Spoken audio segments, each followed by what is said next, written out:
Hello and welcome back to HEMA Fight Breakdowns. Today we're going to be talking about Kevin Tang. So Kevin sent me a bunch of footage and I wanted to make a style breakdown of Kevin here because one, he's been doing very well for himself over at SoCal Sword Fight, but also because he has a unique style that I think warrants being broken down.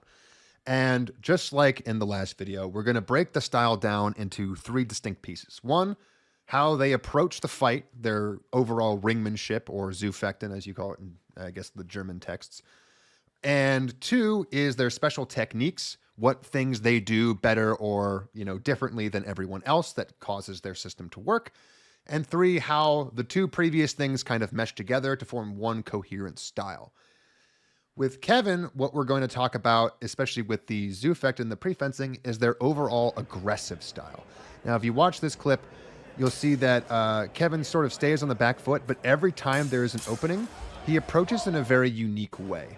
And that is to walk directly at his opponent. He's going to keep a evenly, more or less weighted stance, but with his feet separate and apart, his hips turned forward at a 90-degree angle, which generally tells you that this person is always looking for that cut opening.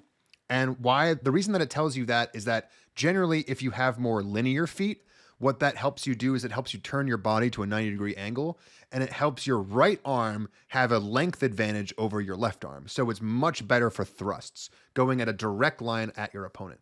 Turning 90 degrees and keeping the square stance with even weight helps you deliver cuts because you need both of your arms and the unified action of both of those arms to deliver proper cuts. So you have this squared up stance and you have a lot of good forward momentum. Even as he's moving to the side, you see that there's really not a change of backward distance here, except for when the opponent attacks. But even then, you'll see that the forward momentum comes right back. And despite the fact that, being aggressive doesn't necessarily mean attacking all the time, every single time you're in range. But what it does mean is that you're never giving ground to your opponent and you're never waiting for them to attack you first. In this particular instance, Kevin does a very good job of maintaining distance, not just by moving forward and backward, but by moving left and right to the side. And he does this with a unique piece of footwork that I think you generally only see in boxing, which I think most people call split stepping. And if you'll see it right here, where he basically will lunge to his left side or right side with one of his feet. And that's what we're looking at right here. And basically what you imagine is that, you're a dancer on the dance floor and you're going to do a split. This is the sort of footwork that you do. Both feet come off of the ground. They move a sort of set distance. And what that does is it confuses your opponent into thinking that one, you've made a big step when you haven't really gone very far. But two, and most importantly, it disguises the fact that one, you don't know which direction your opponent has moved in because you've seen both feet move. If you think about more linear footwork, only the back foot moves, which can pretty much tell you your opponent is either moving forward or towards the side of that foot, because they're not going to cross their feet and go this way. They're going to extend their leg in one direction that they can, either 45-degree angle this way or just straight forward. So by moving both of the feet at the same time, you disguise that lateral movement and still get the same amount of lateral movement out of it, where your right leg, in this case, is able to travel a reasonable lunge-like distance without letting your opponent necessarily know what's going on. And the reason why this works so well, especially in an aggressive, provoker, taker, hitter style of fencing, is that it makes it so that thrusts don't seem very viable.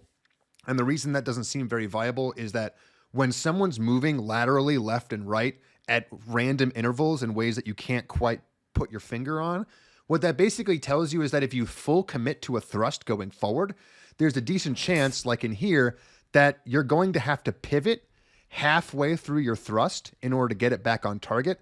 And that makes things very, very difficult for you.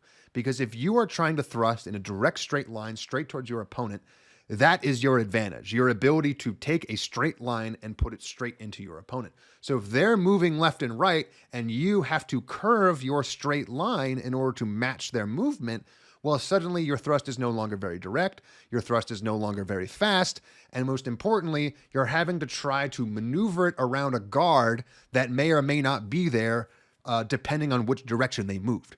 So in this case, Kevin moved to his right, and the person who threw the thrust suddenly found themselves on the wrong side of a bind where they were trying to stab the middle of their chest that was here just moments ago, and now all of a sudden is 6 inches to their left, Kevin's right, and now that thrust that came in from that side has no available target.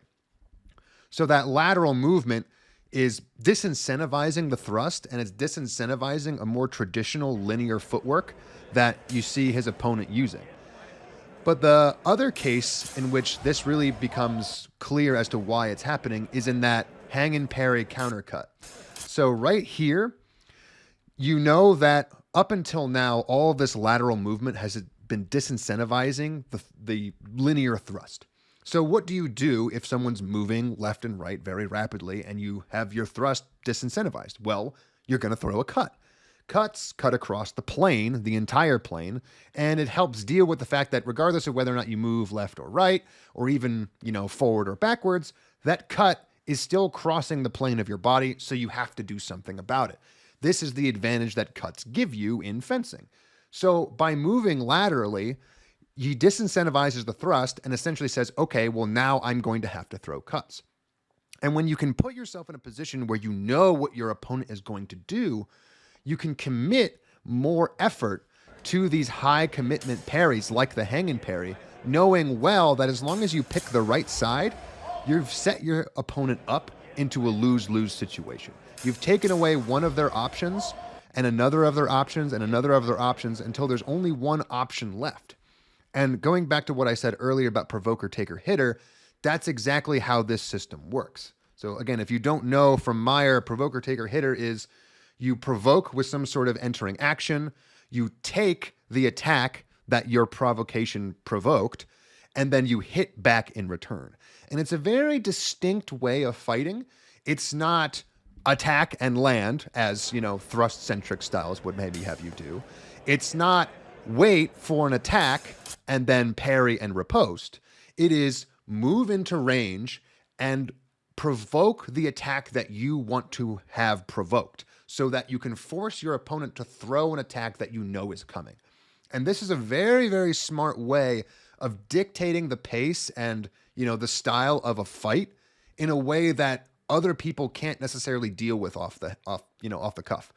If you're a person who likes fighting a particular style, this provoker, taker, hitter method can be extremely disruptive because it forces you to fence in a way that you're not comfortable with, because all of these other options have been so heavily disincentivized that you feel like the only way you could land anything is to fence the way Kevin wants you to fence. And the second you start fencing the way that Kevin wants you to fence, that's exactly when you get hit. So going into some other examples now, I want to show how this system works with other techniques. So if we move on to this exchange, you'll see in the beginning that the footwork, the approach is all the same. But what you see differently here is that Kevin works his hanging parry, is essentially his bread and butter technique, into his provocation. And because up until now, he's done that, I think, 2 or 3 times, his opponent has caught on to the fact that he likes to throw those hanging parries and those countercuts. But rather than simply, wait for that adaptation to work, he throws the hang and parry early outside of range to essentially stun his opponent into thinking that the follow-up Oberhau is coming from the other side, and then feints it into the same side Scheitelhau, or at least a right side Oberhau onto the opposite side. So if you watch this one more time and we slow it down a little bit, right here, after the provoking hanging parry, he feints the left Oberhau. You see the opponent's blade move towards their right side, waiting for that Oberhau to come down, but suddenly it's coming straight down the middle or just a little bit onto this person's left side, Kevin's right side, and lands right on the top of the shoulder. And the reason this works isn't just because he has been throwing, hang and parry countershots this entire time, but because that aggressive footwork has forced a defensive mindset into his opponent. So when he saw that hang and parry go up, his instinct was not, well, I'm just going to hit them on the side that they're not hang and parrying on. Because up until now, Kevin has essentially conditioned his opponent to expect the follow-up from the hanging parry, and rather than try to hit them in the middle of it, they wait for that follow-up, just in time for Kevin to switch up the book and throw the opposite side Oberhau, catching them off guard. So this is another example of how good aggression with some strange footwork and a provoker-taker-hitter mindset can play very well into your opponent's counter game, and make sure that when somebody tries to basically get wise to your provocations, that you can use the setups that you're already using to put people into that defense mode, and then just throw attacks out of what would normally be, a waiting for an attack so that you can take the attack and throw a hit in the afterblow. By basically putting himself in a situation where he is provoked so many times that his opponent is desensitized to it, he takes advantage of that lack of hit in response and simply throws an attack on his own. So the last little component to this flowchart that Kevin has is, well, what happens if your opponent decides that after all this aggression, they're going to respond with aggression in kind? And this is a very common thing to see in exchanges. When you are throwing a lot of aggression and your opponent either tries to stand there and take it or back off, and they find that they're not being successful, well, it's naturally they're going to pick the only option left to them. And you see this happen all the time in sparring, competition, everything. Once you realize that you have no other options, people will always end up resorting to trying to respond with your aggression by jamming you and just trying to be more aggressive first. And in a lot of ways, it's not a bad idea. And again, compliments to the opponent of Kevin here, they do a very intelligent move, which is to throw Shielhaus as their counter-aggressive technique. In this particular case, it doesn't work, but Shielhaus are a great response to an aggressive opponent, particularly because they cut out the middleman and they basically combine all of the good elements of a cut in its ability to close off a line with the good elements of a thrust in its ability to be very direct and precise and go straight towards the target that you want it to be at. But Kevin has a pretty decent response here.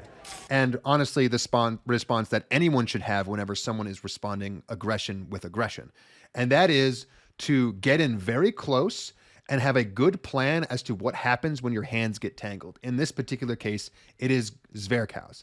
So you see right here at the moment where their hands clash, you can basically tell that this opponent here is trying to pull their hands back around for an Oberhau, but they're getting all stuck up. When there's 4 hands, 2 cross guards, and 2 blades in the mix, it's very, very common for your blade and your hands to just get tangled. And as you're exiting in a situation where your hands are entangled, that is the situation in which Zverkhaus really shine. Because one, Kevin throws a right Zverkau here, but it throws it in a situation where throwing the right Zverkau in combination with rotating his hips outward and trying to take a step back allows him to detangle his hands from the situation. And Zverkaus in general are very good at detangling from a situation in which the hands are all stuck together, because it doesn't require any rotation of the hands other than, horizontal. If you think about an Oberhau, in order to throw an Oberhau from a situation like this one, you have to bring your hand back up, get it to here, and then start to do a descending cut. And that requires a lot of motion from both of your hands. Whereas in order to throw a Zverkau, all you have to do is pull one of your hands backwards out of the entangling situation and allow the other hand to rotate in the same direction as the hand that you're pulling back, and just hold up that guard at the same time in order to keep yourself safe. Knowing full well that when you throw a Zverkau in a situation where you're both exiting an exchange, you're taking advantage of the fact that the Zverkau's shorter range and just the length of your longsword means that you're going to hit something. There's a human person in the way of this horizontal cut, and you don't really have to be concerned too much with where you're aiming, so much as you have to be concerned with where your guard is going to be when you land. So good infighting and good Zverkaus here are always a necessary element to have whenever you have an aggressive style, because it's inevitable that someone is going to try to shut down your aggressive style with more aggression. So if you have the better infighting whenever that happens, you're also, again, putting yourself into that provoker, taker, hitter situation, where you're provoking your opponent to come at you with full strength aggression, and then you're taking their aggression and you're turning it into a hit that happens at that medium range. So if you want to try to take some of Kemen's style into your own, what you're really looking to practice is good forward aggression, lateral footwork to keep you safe from thrusts, and just any kind of setup where you step into range throwing either an attack or a parry that you're very comfortable with, and always knowing the two major follow-ups that are going to happen from that provocation. Either they're going to walk backwards, in which case you always have to know that you are able to throw an attack off of whatever provocation you have, or they're going to throw whatever attack they're most comfortable with, typically a right Oberhau, and that your provocation should be able to move directly into some sort of taking or a parrying that you will then throw a counter shot off of. And if you work on all of those things, as well as infighting whenever the inevitable person decides that aggression is the only way to meet your aggression, you're going to have a complete flowchart of a style and a setup that is going to work very, very well for you. So if you'd like to see your own footage or your own style breakdown on the channel, feel free to send me some footage over at HEMAFightBreakdowns@gmail.com, and I hope to see you again next time.